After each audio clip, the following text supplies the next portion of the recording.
First King chapter 6 verse 17. The main room of the temple outside the most holy place was 60 feet long. Cedar paneling completely covered the stone wall throughout the temple, and the paneling was decorated with the carving of the gourd and an open flower.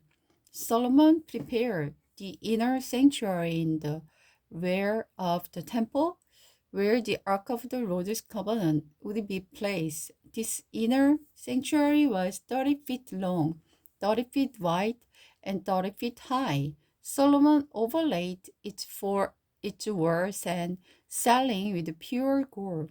He also overlaid the altar made of cedar.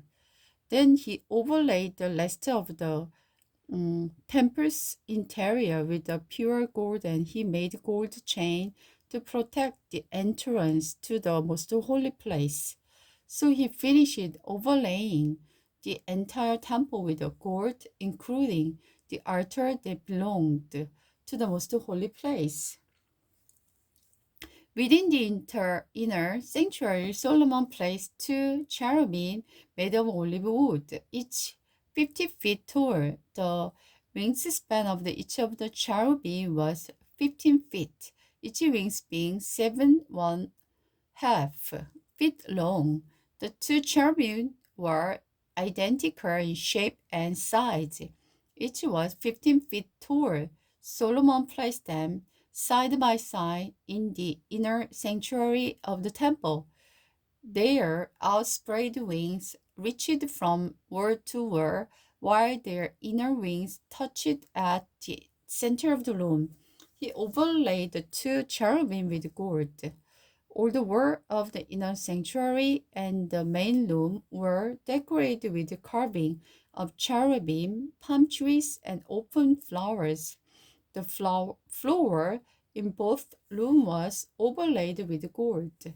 For the entrance to the inner sanctuary, Solomon made double doors of olive wood with 5 sides doorposts. These doors were decorated with carving of cherubim, palm trees, and open flower, and the doors were overlaid with gold. Then he made 4 sides doorposts of olive oil for the entrance to the temple. There were 2 folding doors of cypress wood, and each door was hinged to fall back upon itself. These doors were decorated with carving of the cherubim, palm trees, and open flowers. The doors were overlaid with gold. The wall of the inner courtyard was built so that there were one layer of cedar beam after every 3 layers of the hewn stone. The foundation of the Lord temple was laid in mid-spring of the 4th year of Solomon's reign. The entire building was completely in every detail by mid-autumn of the 11th years of his reign. So it took 7 years to build the temple. Solomon built his palace. Solomon also built a palace for himself, and it took him 13 years to complete the construction. One of the Solomon's building was called the Palace of the Forest of the Lebanon. It was 500, 150 feet long, 75 feet wide, and 45 feet high. The great cedar ceiling beam rested on a full row of the cedar pillar. It has cedar roof supported by 45 rafters that rested on 3 rows of the pillar, 15 in each row. On each of the side wall, there were 3 rows of the windows facing each other.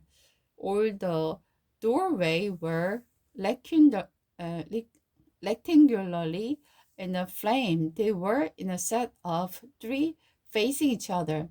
He also built the whole of the pillars, which was 75 feet long and 45 feet wide.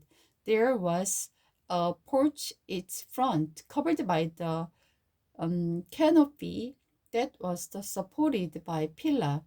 There was also the hall of the throne, also known as the Hall of the Judgment, where Solomon sat to hear legal matters. It was paneled by cedar from the floor to ceiling. Solomon's living quarters surrounded the courtyard behind this hall. They were built the same way. He also built similar living quarters for the pharaoh's daughter, one of his wives. All these buildings were built entirely from huge, costly block of the stone, cut and trimmed to exact measure on all sides. Some of the huge foundation stones were 15 feet long and some were 12 feet long. The costly block of the stones used in the were also cut to measure, and the cedar beam were also used. The walls of the great courtyard were built so that they were one layer of cedar beam after every three layers of the hewn stone, just like the wall of the inner courtyard of the Lord's temple, with its entrance foyer.